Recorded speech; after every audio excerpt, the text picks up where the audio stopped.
Good afternoon, everyone. Thank you again for joining us on the ISF Bright Talk channel. Hello to any of those joining us from this morning's session. My name is Danny Padden, Marketing Executive at the ISF, and I'm extremely excited to welcome you to Session 2 of the ISF Cybersecurity Showcase Week. I'm delighted to be joined by ISF Principal Analyst Benoit Heynderickx, as well as Elli Tsiala, who is a product owner of third-party security risk management at an ISF member organisation, ABN AMRO. Before we start, I've got a couple of housekeeping items to cover off. So this presentation will last for approximately 40 minutes or so, and then we'll end with a Q&A session at the end. Make sure you're typing any questions you have throughout today's session into the question box below. You can do that at any time throughout today's session. All viewers are automatically muted. If you're experiencing any difficulties at all, just log out and then you can just dial back into the webinar. And finally, this session and all of the sessions in the Cybersecurity Showcase Week will be recorded and available on demand. That's both through the Cyber Awareness Hub, which you can access down below, but also on our ISF Bright Talk channel where you are right now. With this being said, I'll hand you over to Benoit and Elli, and I'll return in about 40 minutes for questions and answers. Thank you. Thank you, Danny, and welcome everyone. Great to be here on this Bright Talk channel for the Cybersecurity Showcase Week. I'll be covering supply chain attacks, countering supply chain attacks, and giving you some tips from the front line. And I'll start doing this over the next 10-15 minutes from the ISF side, and I'll open up with Elli. We have Elli with us today, Elli Tsiala from ABN AMRO, and she'll be explaining us some of her top tips for managing supply chain attacks. So no matter how protected you are, you're only as secure as your weakest link. And for many successful cyber attacks, the organization's weakest link was their supply chain and their third-party suppliers. So we know that increasingly criminals are targeting supply chain attacks, and they can see 10 times more damage from a single hit. So in this webinar, we're going to look at some of the recent supply chain attacks, give some top tips from the SF, and hear from a practitioner, Elli, for the second part. And during the webinar, so I'll run a few short polls. Please answer them just to make sure you keep engaged. They're all anonymous, and it's just for the interest of this webinar and sharing with a wider audience.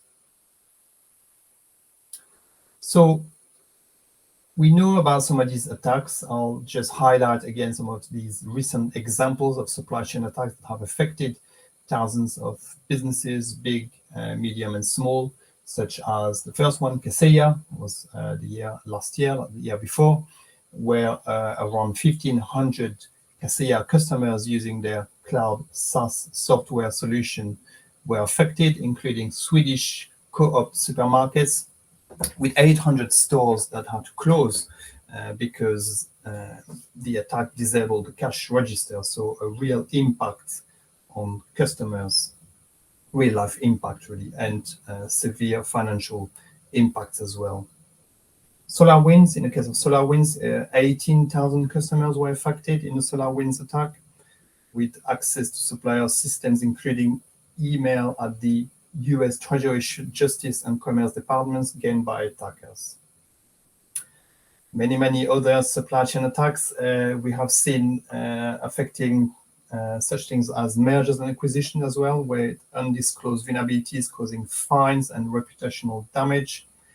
Marriott, for example, were fined $123 million due to insecure data management practices that were undisclosed during the acquisition of Starwood's Hotel. And then the last one I wanted to mention, which is not as such supply chain attacks, but something that has disrupted vendors and the whole security industry in 2022. It started in 21, actually, in December 2021, with Log4j, a logging library freely distributed by the Apache Software Foundation. So the Log4 shell vulnerability disclosure, which had a maximum CVSS score of 10, was said to be the most critical vulnerability of the last decade. It affected millions of IT devices and vendors, and it impacted millions of attacks that have been detected. Vendors with the likes of AWS, Cisco, IBM, and you name it. So, of course, security teams have been extremely busy trying to ensure that their vendors could effectively remediate these vulnerabilities. And we'll come back on these Log4j stories with Elli, because I know it has impacted her and her team quite significantly. So at this stage, before I move on, I want to start with the first short poll. It's quite simple, just asking you today on the webinar, have you been affected? Has your team been affected in the last 12 months by any significant supply chain attack? And I'll carry on and we'll look at the results as we open up with Elli. The next point I want to make in the opening is that suppliers are multiple. There are thousands.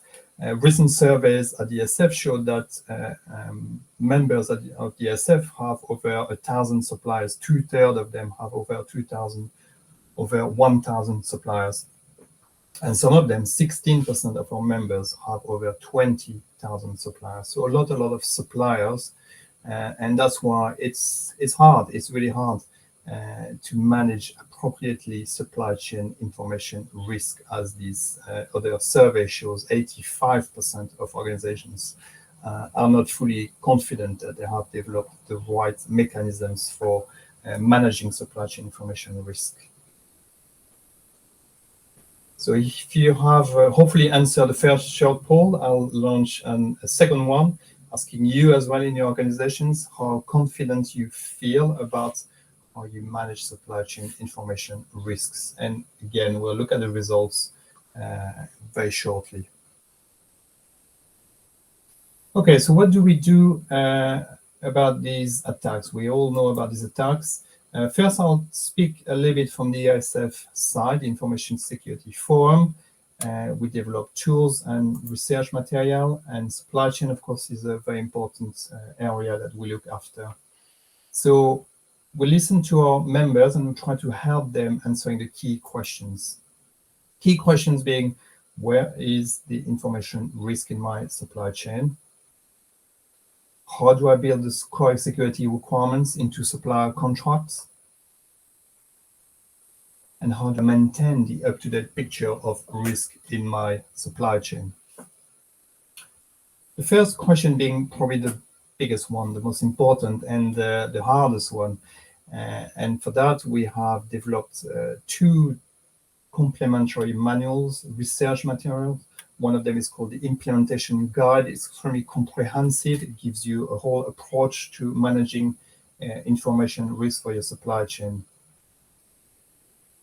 We also have some research material for managing the security requirements into your contracts. Of course, good security starts from the beginning, from the contract with your suppliers. So we have a full report, a full research just on that. And last, the continuous supply chain assurance is a more recent research that looks more particularly as how do you effectively keep an up-to-date picture of risk in your supply chain. And unfortunately, there is not one single solution to that. There are multiple solutions, but this research uncovers the 7 tools and techniques that you should use. 1 or 2 or 3 or even 7 of these techniques to continuously look after your suppliers and perform continuous supply chain assurance. So a very interesting piece of research, the last one. And like I said, the first one, the Implementation Guide, is very holistic. It covers the full process. We also look at so in all these research, in all these reports, we look after the supplier management life cycle, which is nothing extraordinary. This is something that all of you in organizations should be following with different, sometimes wording. A lot of people would call that the third-party supplier management life cycle. So we call it supplier management life cycle. And it's important to position all our material, all our research alongside this cycle. So again, if you remember the key questions we had where is the information risk, so it's across the whole supplier management life cycle, whereas how do I build the right clause in my security contract starts from the first few steps, defining the requirements, searching for your new suppliers, all the way to negotiate and agree contract. And the last one, the continuous supply chain assurance, only looks after one aspect of the supplier management life cycle, which is the monitor performance and remediate. And then, of course, we go all the way to exit, terminate, or renegotiate your contract.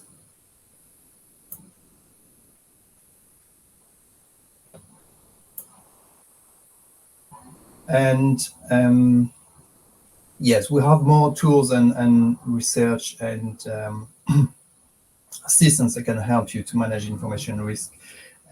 And looking a little bit beyond just the supplier security material, we also have some, we can look at material like the standard good practice SOGP, which provides members with our regulatory framework to help address the key challenges in cybersecurity. We have the benchmark as well that allows you to assess the effectiveness of all the controls, and the IRAM2, which is our risk assessment methodology, primarily focusing on internal organizations. So looking at the organizations from an internal point of view, but you can, of course, deploy a risk assessment, a full-blown risk assessment methodology for your suppliers. More specifically for supplier security, we have everything you have seen, plus coming very soon, the web app that we are about to launch.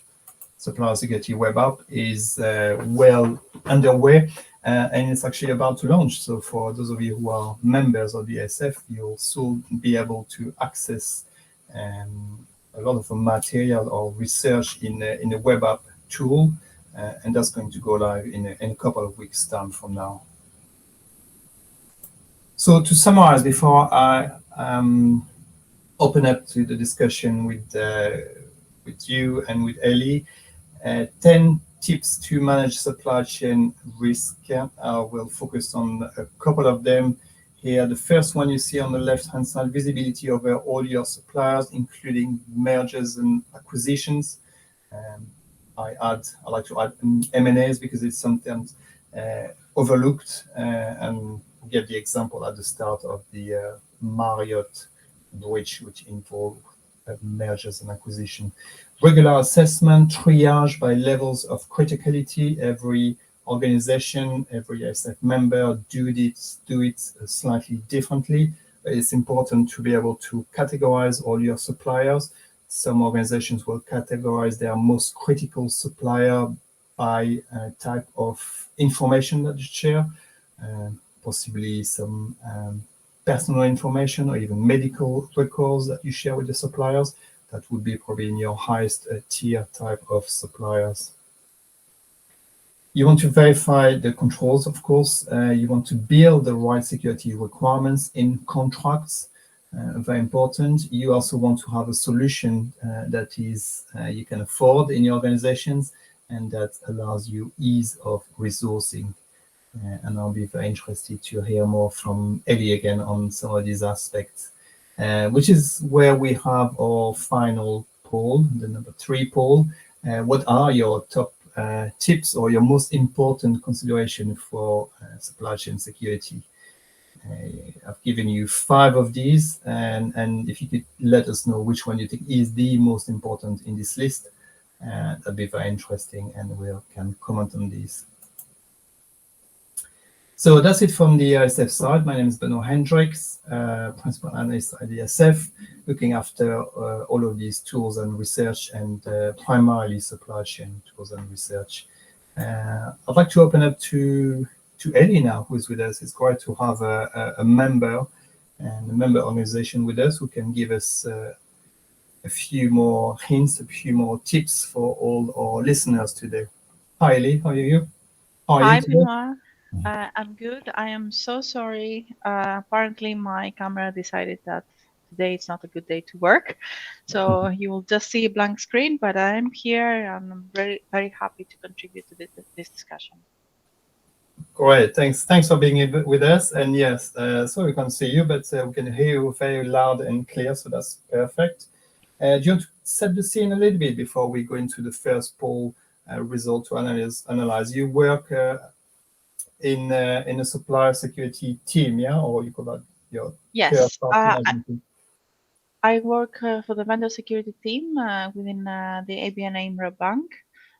This is one of the big banks in the Netherlands, and our whole scope covers all the vendors within the bank, of course, with some constraints and some restrictions. So I have a lot of experience on third-party risk management, and I've been doing that ever since I started working. And I've seen it in small companies, big companies, banks, manufacturers, logistic companies, you name it. Thanks, Elli. So looking at the first poll, and I'll probably ask you the question first, actually. Have you been impacted by a supply chain incident at ABN AMRO? I would imagine you must have. Log4j was tough for everybody, not necessarily because we got hit from it, but the initial, rush, especially at the end of the year where everybody is on holidays, to understand and identify, is there an impact?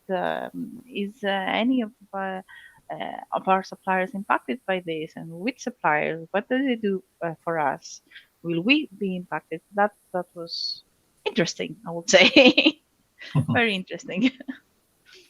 But also for me, I see these kind of incidents when the initial panic and the initial preparation goes by. I find, and if you are not impacted, severely impacted by them, I find them as a big opportunity and as a catalyst for change, to be honest, because I've seen this in many companies. These incidents, they released the budget that you always needed, but was not there. They raised the awareness and they speed up necessary change.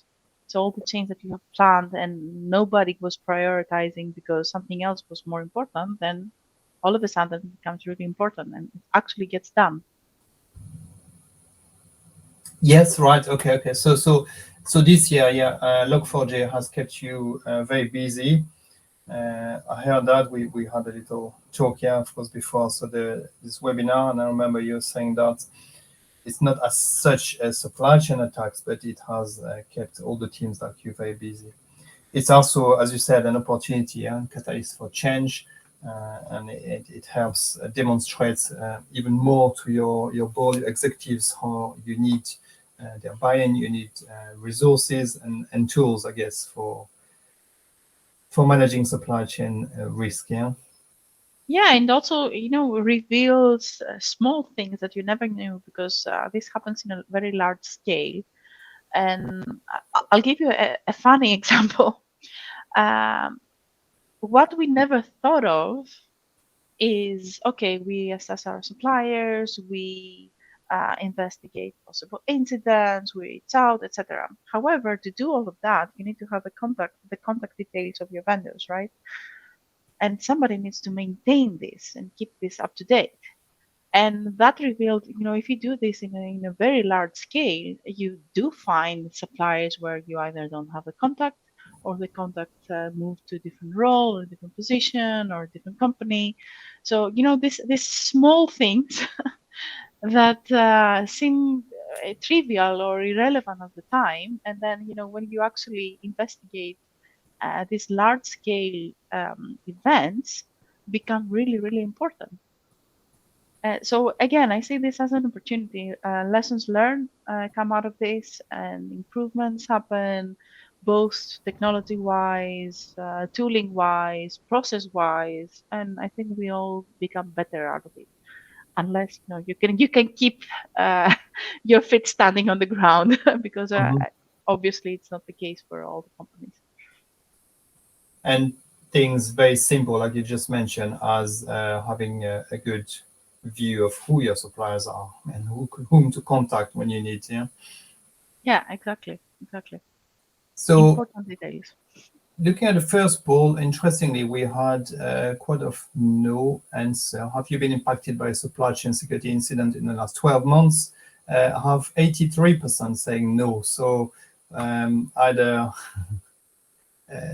we don't necessarily know always if the incident has been caused by a supplier, or indirectly or directly, or possibly some of you on the Bright Talk today are more curious about our topic and a little bit newer to the supply chain incident. But I would imagine if you're in a medium to large size organizations, you would have had some level of impact from a supply chain related security incident. Probably depends how we label it. I'll probably move on to the next question and then the next poll question as well.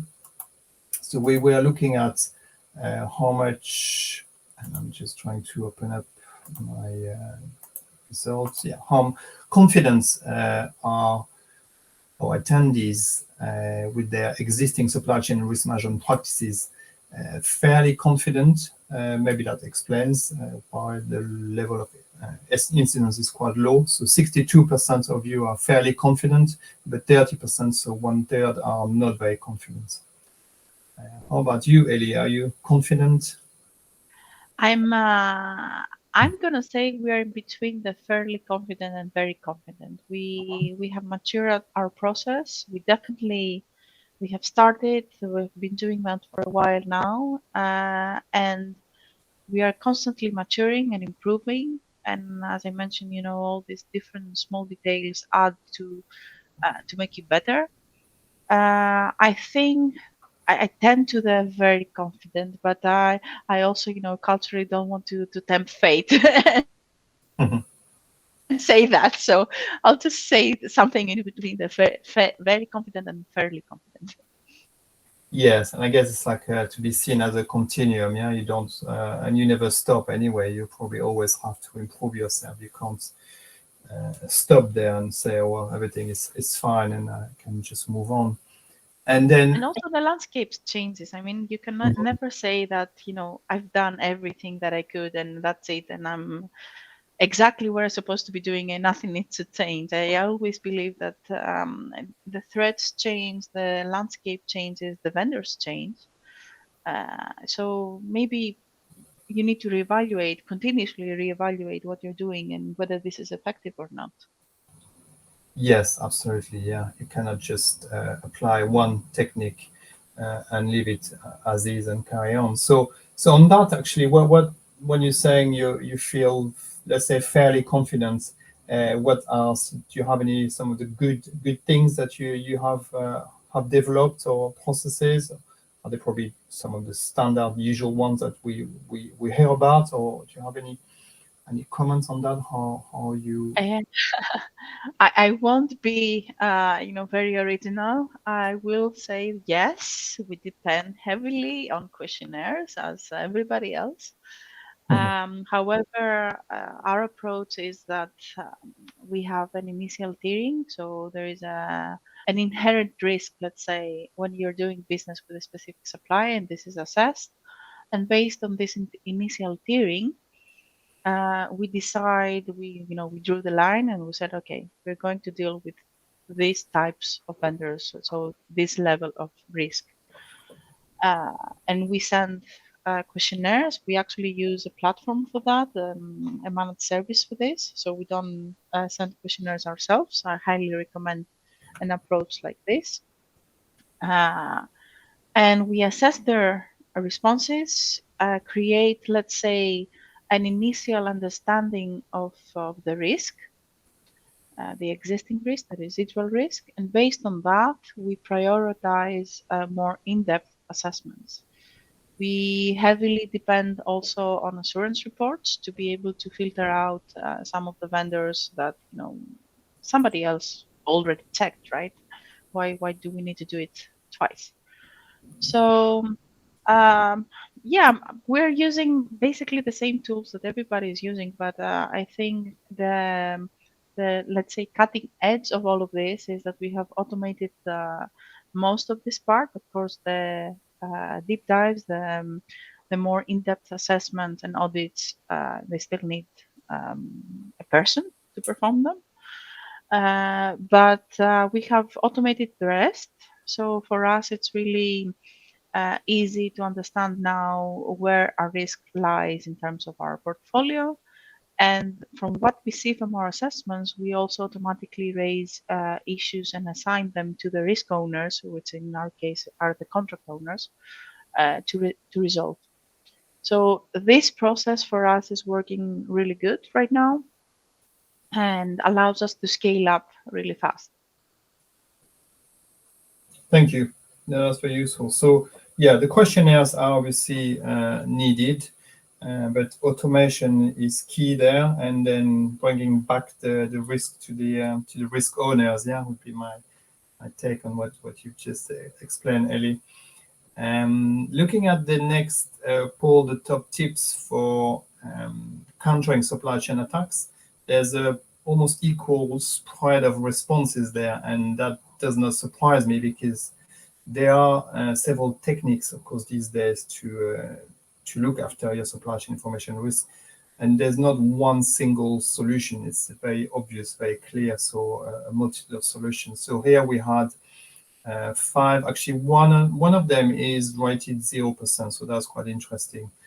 Out of the 5 we had, so the one that has been rated 0%, I'll start with this one, relying on external expertise, has been related 0%. So that's interesting. So none of the attendees believe that solving their problems with supply chain attacks will be resolved by an external provider, even though it can help to some extent. But the other ones were, performing in-depth assessments. So we've mentioned questionnaires, building the right security requirements into contracts. That's very important, but it's not everything. Of course, it doesn't stop there. Triaging by levels of criticality, and then as much as possible visibility over all your suppliers. I'd like to come back on this one as well. Yeah, sorry, Elli. Oh, sorry.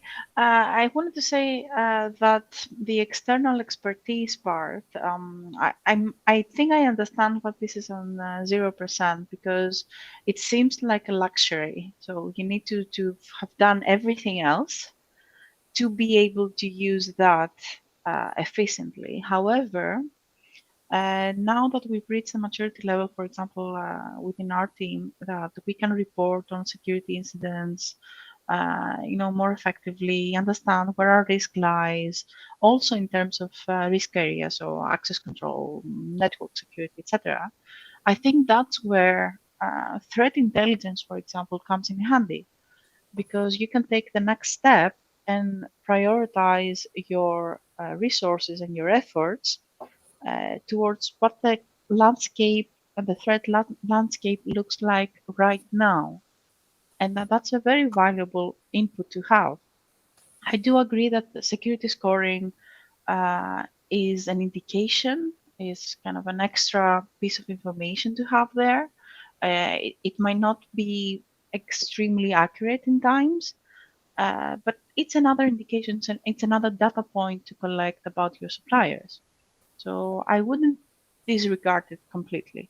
But I understand why, if you need to pick what is the most important, that might not be it. Yes, no, that's right. And then it's interesting you touched on things like threat intelligence. I think I remember from previous discussion with you as well, Elli, you work so closely with other teams, of course. Yeah, you don't work in isolation, so you need to get some feed from not just external parties, but some of your internal parties. Yeah, your colleagues, your in the security teams. Yeah. We try, definitely. I think as a security team in general, if you disregard the different topics, we all need to feed information to one another. Threat intelligence is a really good example because they face outwards. So they see the world outside, where most of us keep focusing on what is happening inside the company, and of course with interactions with the suppliers, etc. But they have a view of the landscape right now, and I find it very, very interesting. So feeding also SOC, for example, that's another good example. If they do realize that there are threats coming from a subset of your suppliers or a specific supplier, that's very valuable information to have to target also your assessments, your audits, the communication that you have with your supplier, and also informing the risk owner. All of these data points, all of these inputs are really important to be able to have a clear understanding of where your risk lies. Yes, thank you, Elli. Yeah, it's a very complex picture, yeah, staying on top of all this.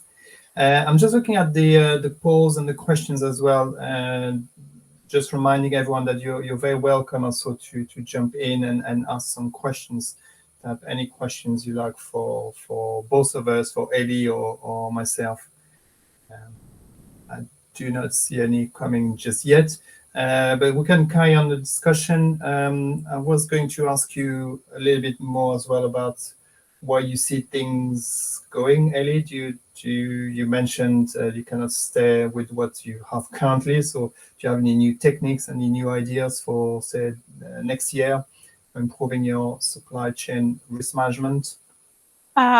Yes, as I mentioned before, using external information like threat intelligence, this is our next step.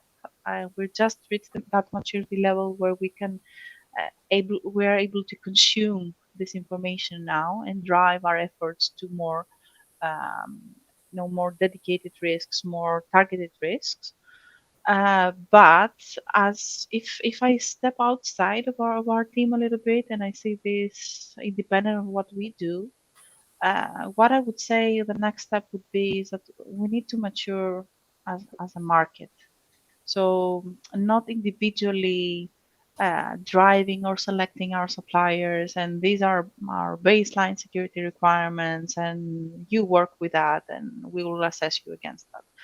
I think it's in the benefit of both the suppliers and the buyers to mature on the same level, at least on a comparable level and a minimum security level throughout. So if we can all agree as a market, and of course I do understand that, okay, the banking sector has a million and one regulations attached to it, the finance sector the same, the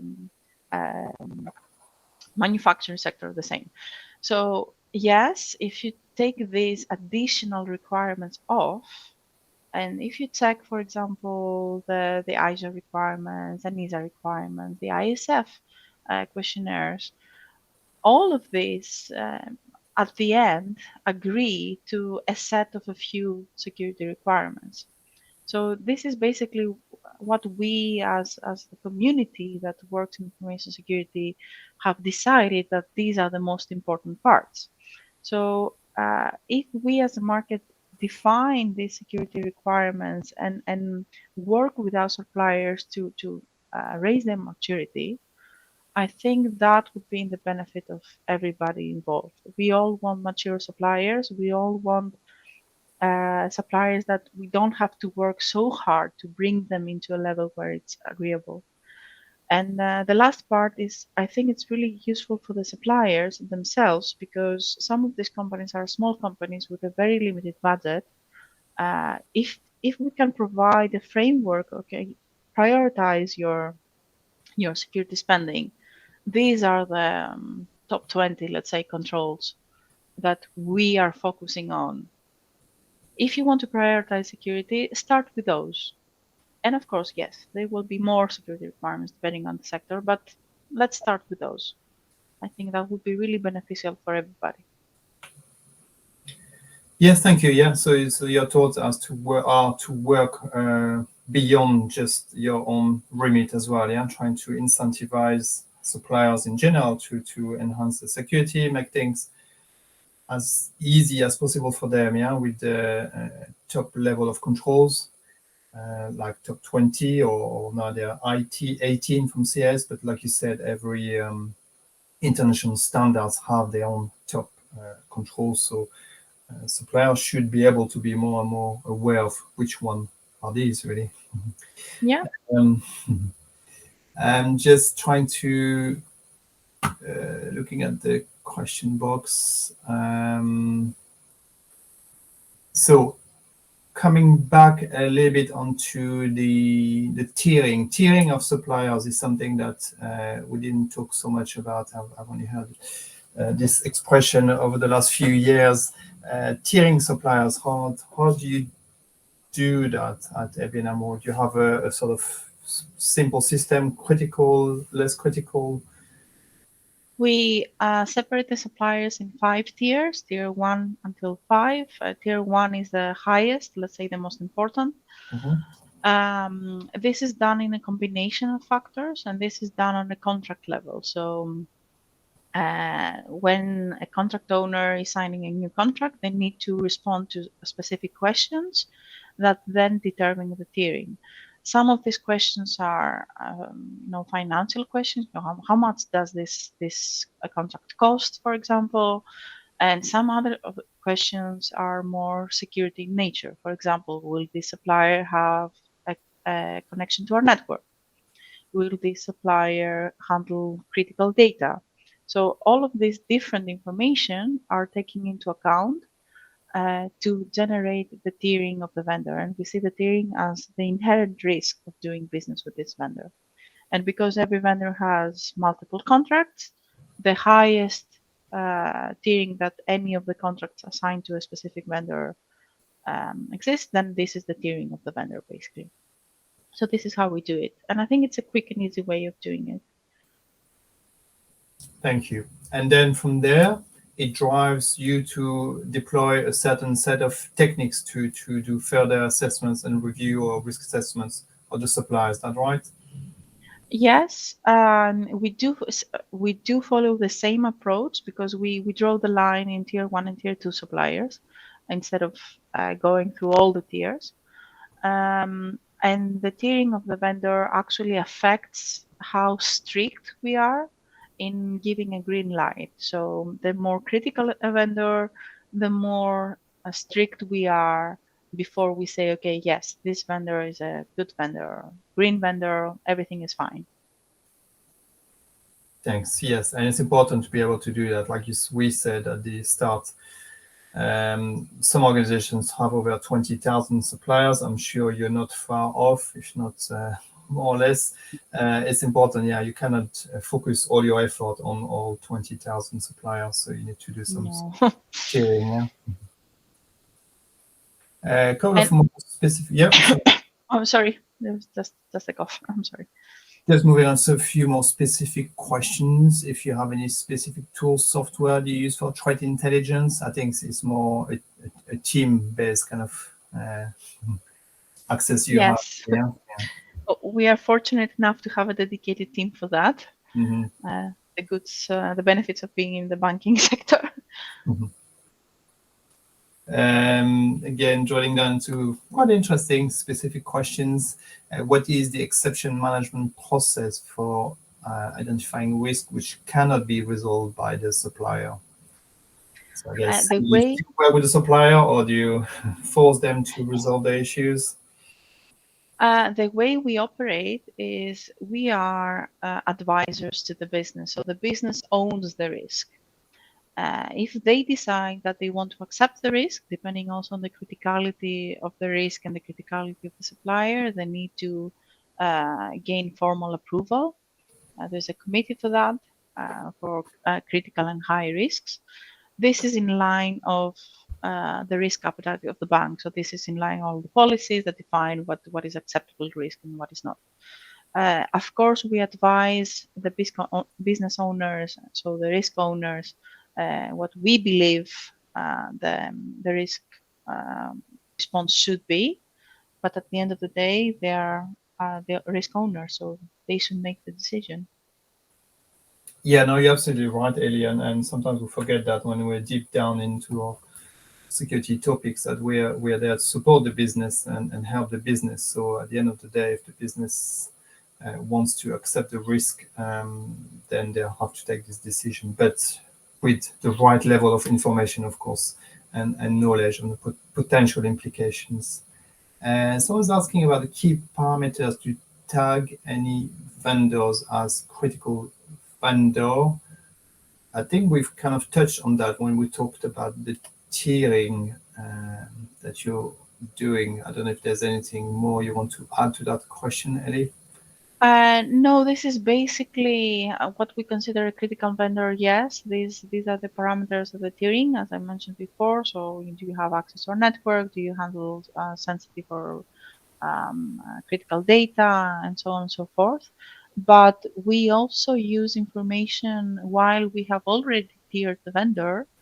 Like, for example, did the vendor have the security incident in the past 12 months? So this kind of adds into the inherent risk. So this is another source of information that you can use. Which one? So you said the last one, that we add information whether the vendor had a security incident in the last 12 months. Right, yes. So this is additional information that we use to basically feed into the tiering and the inherent risk of the vendor. Not always an easy information to find, is it? No, but if we have this information, why not use it, right? Yeah, I guess there's public incidents and then trying to find out about the ones that have not been made public, for the smaller vendors alike. Okay, we're coming to the end soon. If you have any more questions, feel free. I see one last one, which is maybe a little bit more directed to me and the ISF. I'll answer this one first, and I'll see if you have anything else. Elli, where do you suggest to start if you're all new to supplier security? And I know in the poll some said you were quite at a low level. I think it's coming back to this supplier management life cycle that I showed in the slide. So thinking about this supplier management life cycle and where really do you want to start based upon your business objectives, where are you in the business? If you're a very new business, then you're going to have to focus on your contracts, on your new suppliers. If you're a more established business, then you're probably going to have to look at your existing suppliers before you start looking at your new suppliers, because you're going to have already hundreds or tens or hundreds of suppliers to look after for the information risk. So it really depends, yes, on the type of business you're in, which stage of the development you are at, and yeah, so and understanding, of course, all these tools and techniques that you should use, and starting with the one you want to apply first, and yet also deploying, of course, the other ones in parallel. Have any suggestion on that, Elli? If you had to start from scratch today at ABN AMRO. I've done it in a different company. I have started from scratch. Mm-hmm. And my suggestion would be go to procurement. This is your source of information or the relevant department within your company, and get visibility of how many contracts, how many suppliers you have, because without understanding what the landscape is, you don't know what the next step would be. And once you do that, you need to determine what is the important, which are the important criteria for you to understand if you want the security risk. When I did it, I only did it for security. So I created a tiering questionnaire, let's say, for the contract owners for me to understand if I had to prioritize my efforts, where would I start? So to tier basically the vendors, this is what you do. And based on your capabilities and your capacity, you can start very simple, create a questionnaire, find one. ISF has a very extensive questionnaire, pick what you consider as relevant, and start simple. You don't need to have a fancy system for that. You can work with Excel, very, very good. It's hard to scale up, but once you reach a certain maturity level, then you can make the next steps.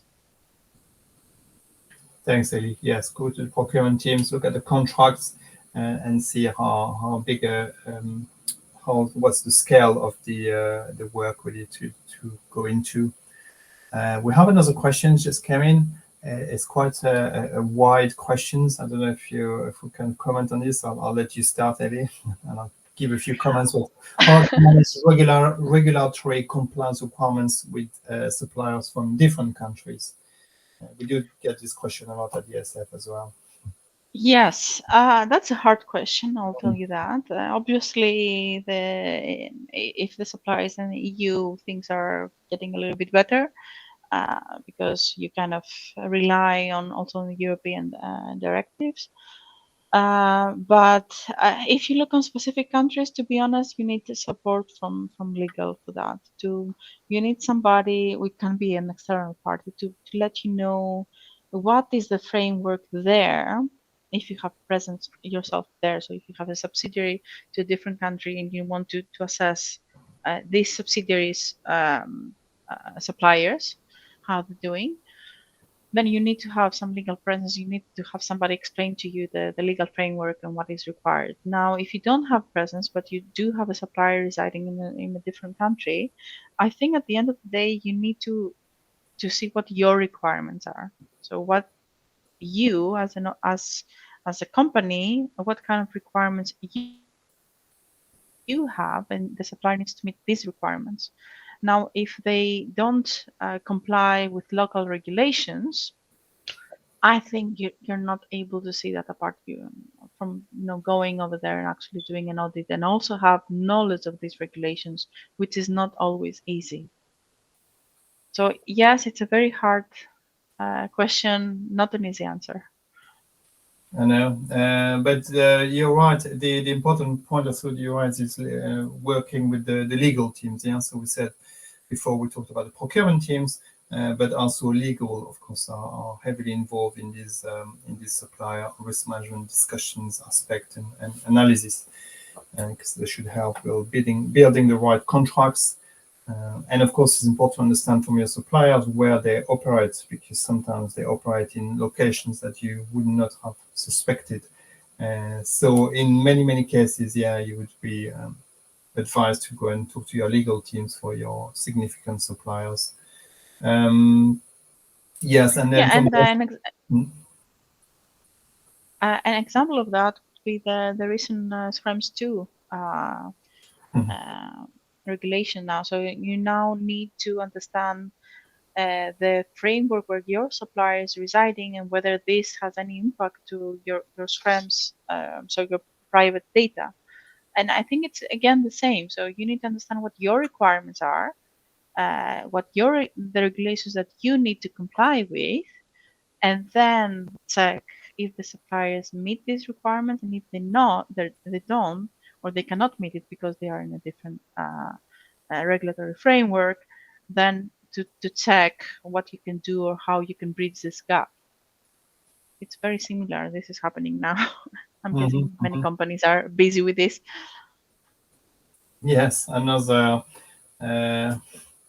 almost incident, you can say, the Schrems to it. It has again created quite a lot of discussions, and there's a lot of so this topic has been covered, yeah, quite a lot, and is still being discussed. So again, yeah, get some help from legal teams as much as you can, but as supply chain risk managers, it's good as well to have as much understanding as you have by reading the relevant up-to-date information. We have obviously quite a lot as well at the SF in our resources and our material. We have something on just on legal and regulatory framework across the world, giving you some ideas there. I think we'll come to the close now. I don't see any more questions. We've covered quite a lot of ground today.